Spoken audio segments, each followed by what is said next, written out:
Y'all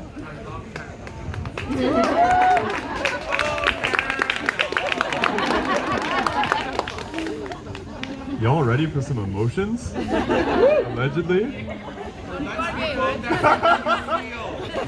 I do listen to Lana Del Rey quite regularly. There's a lot of emotions in this body. Actually, it's true. I do want to talk about something that I think is kind of important. And it's in the spirit of pride and sort of the conversations we should be having.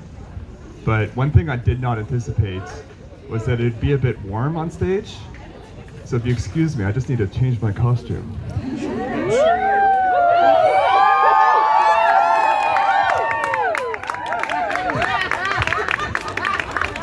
Mama's hungry! You ever been to the North Pole? I've been to some poles, honey, but never to the north! I'm not gonna win this one.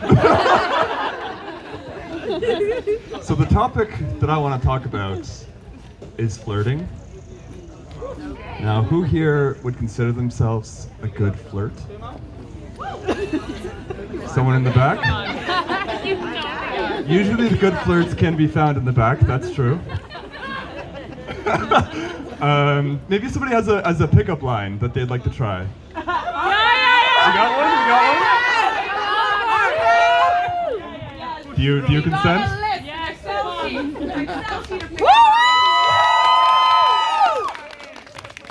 This is very bad.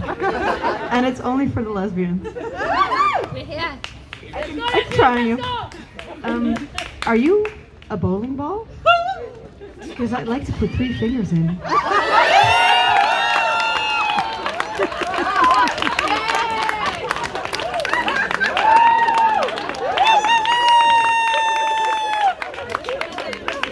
For the record, gay people put fingers in places too.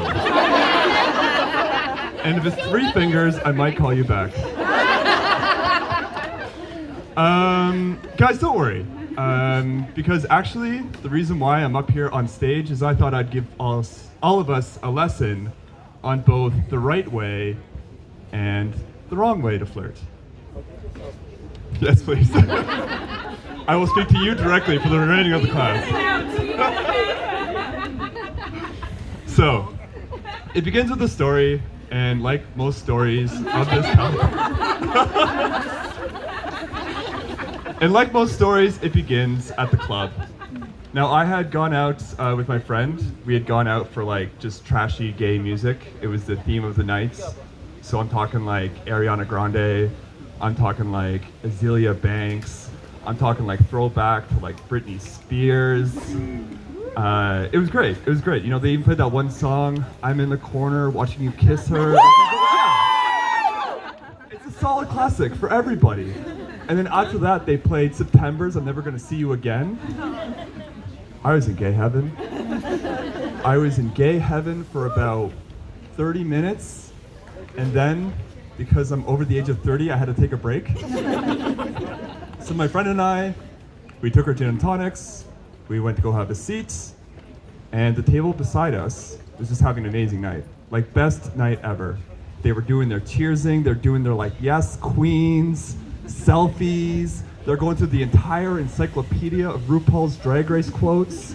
Like, yes, mama, absolutely, not today, Satan. They did them all. And because they were fun, my friend and I decided to gravitate towards their table, and we started having some conversations. Who are you? How are you doing? What do you do for work? What's your favorite Pokemon? Normal conversations. And then my friend went to the bathroom, and one of the guys from the group started to show a little bit of interest. So he looks over to me, and he's like, "Hey."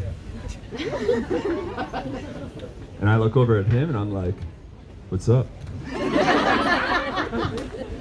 And then we get to talking. And then, you know, after a while, I have to be honest with him. I just wasn't feeling it.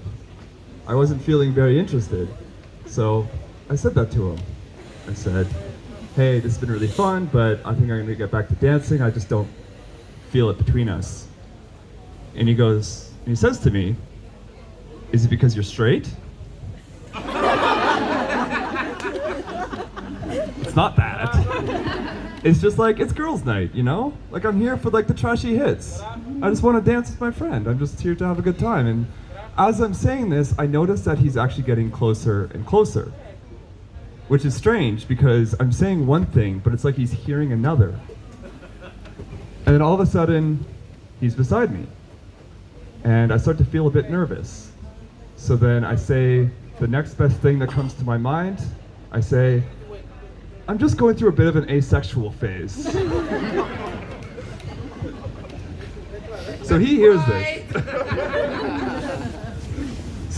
this. And do you think that he respectfully backs down? No.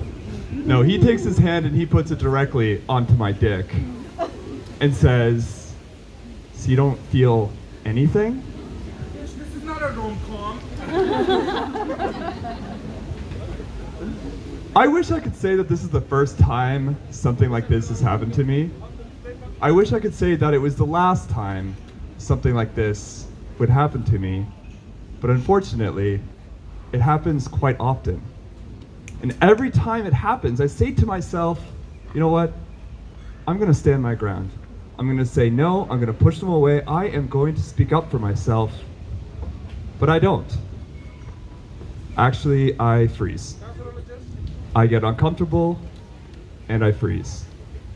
And then I don't really know what to say. So this guy, he keeps talking and he presses his hand down a little bit more and says, "Is it because you were molested or something?" What the fuck indeed? Guys, remember I said there's going to be the right way and the wrong way to flirt?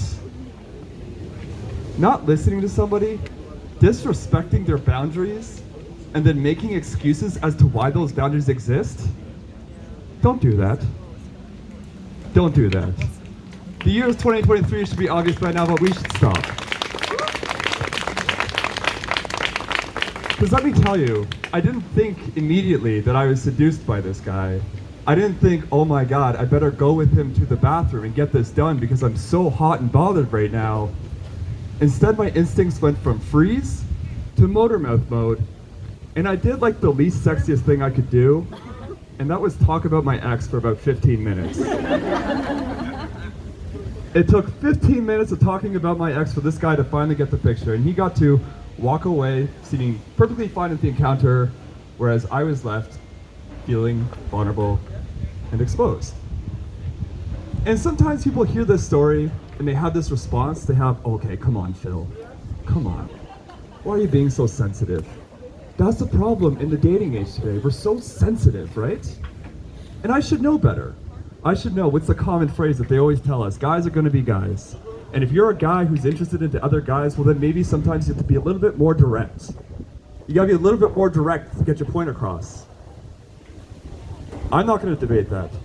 What I will tell you is that I have friends who share stories with me where they've had sex with people simply because they're afraid to say no, and I don't think that's okay. So, that's the wrong way to flirt. And in the dating scene, I think we have two problems. The first problem is people are too forward or they're not forward enough. So what about the right way to flirt? Well, if I'm gonna be honest, I don't really know. I have no idea what it means to flirt. In fact, I find it a little scary.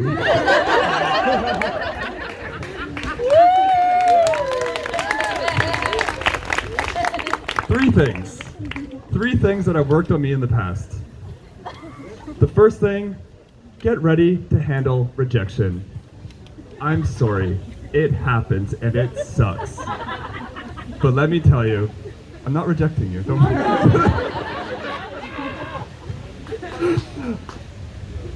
Get ready to handle rejection because there's 1,000,001 reasons as to why somebody may reject you. It has nothing to do with the shape of your body, the size of your bank account, or what other assets you have going on. Sometimes no means no for reasons that you aren't entitled to. And if that's hard for you to believe, let me ask you, how good is the sex going to be if they're with you just because they're afraid to say no? Counter to that, how great is the sex going to be if they actually really enthusiastically want to have sex with you? Probably much better.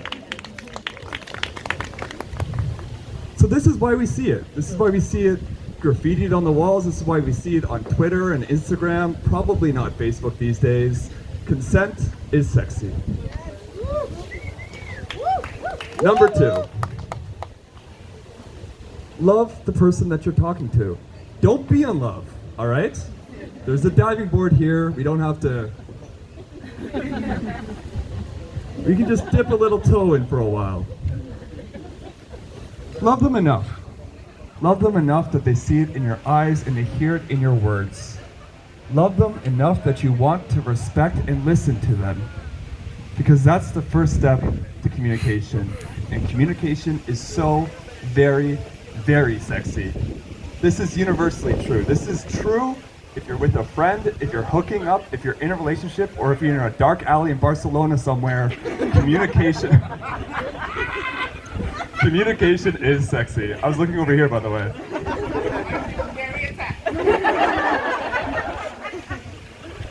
The third one, and perhaps the most difficult, is to be vulnerable. Be vulnerable. Now, I know why, when I said who here is comfortable with flirting, that some of us kind of looked away or felt uncomfortable. It's because in the cultural imagination, we have this idea of pickup artist bullshit. That stuff only exists to sell you things that you don't need. We can put that on the shelf and we can be vulnerable. Because without vulnerability, we're treating ourselves as a commodity. You know how I know vulnerability works? This is a true story. One time I was working out at the gym. Not your kind of gym, that's a different story. I was working out at the gym. Oh, over here, it's over here.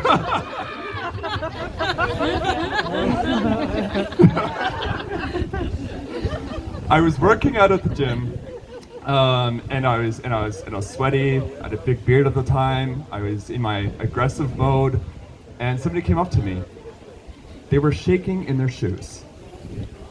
Oh my God, was it sexy? Was it so sexy to imagine that somebody could be so frightened in my presence and still come up and ask me out for a drink? And it worked. I'm still seeing the same guy 6 months later.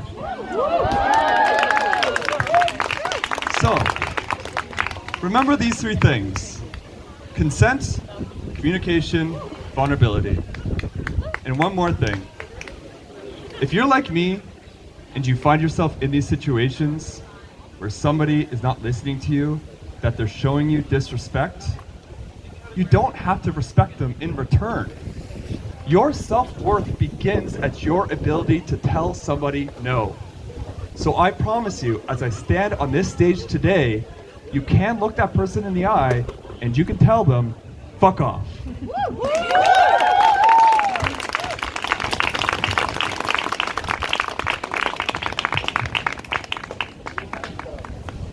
Thank you so much for that. Give it up for him one more time, please. Yeah, okay, we talked about vulnerability, and if I'm not